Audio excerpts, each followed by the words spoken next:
একজন রাজা একদিন তার ৩ জন মন্ত্রীকে ডেকে তাদের প্রত্যেককে একটি করে থলি দিলেন। এরপর তিনি তাদেরকে রাজপ্রাসাদের বিশাল বাগানে গিয়ে থলিগুলো নানা ফল ফলাদিতে পূর্ণ করে আনতে বললেন। সেই সঙ্গে তিনি নির্দেশ দিলেন কেউ যেন কাউকে সাহায্য না করে।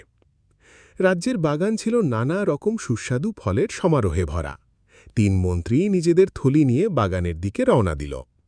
প্রথম মন্ত্রী ভাবল, রাজা আমাকে এই দায়িত্ব দিয়েছেন, তাই আমি সর্বোত্তম ফলই সংগ্রহ করব।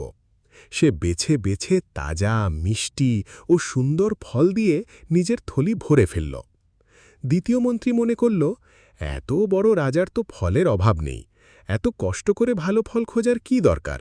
তাই সে ভালো মন্দ না দেখে হাতের কাছে যা পেল তাই খলিতে ভরতে লাগল, কিছু ভালো ফল, কিছু পচা ফল। তৃতীয় মন্ত্রী মনে মনে হাসল। সে বিশ্বাসই করল না যে রাজা আদৌ থলির ভেতর কি আছে তা দেখবেন। তাই সে অলসতা করে থলি ভর্তি করল শুকনো পাতা, খড়কুটো আর আগাছা দিয়ে।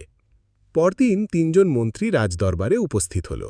রাজা তাদের থলিগুলো দেখে কিছুই বললেন না, বরং সৈন্যদের আদেশ দিলেন ৩ মন্ত্রীকে ৩ মাসের জন্য পৃথক কারাগারে বন্দী করে রাখতে, আর খাবার হিসাবে শুধু তাদের নিজেদের আনা থলিগুলোই যেন দেওয়া হয়। এছাড়া আর কোনো খাবার বা সাহায্য যেন তাদের কাছে না পৌঁছায়।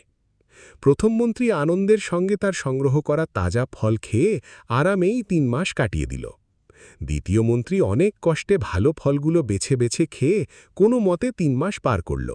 কিন্তু তৃতীয় মন্ত্রী, যার থলিতে ছিল শুধু শুকনো পাতা আর খড়কুটো, অল্প কিছুদিনের মধ্যেই ক্ষুধায় দুর্বল হয়ে পড়ল এবং একসময় মৃত্যুবরণ করল।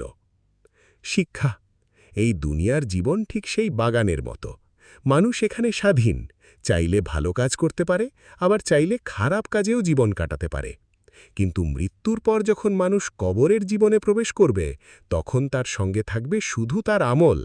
সেদিন সম্পদ, অহংকার বা অলসতা কোনো কাজে আসবে না, উপকারে আসবে কেবল সৎ আমল।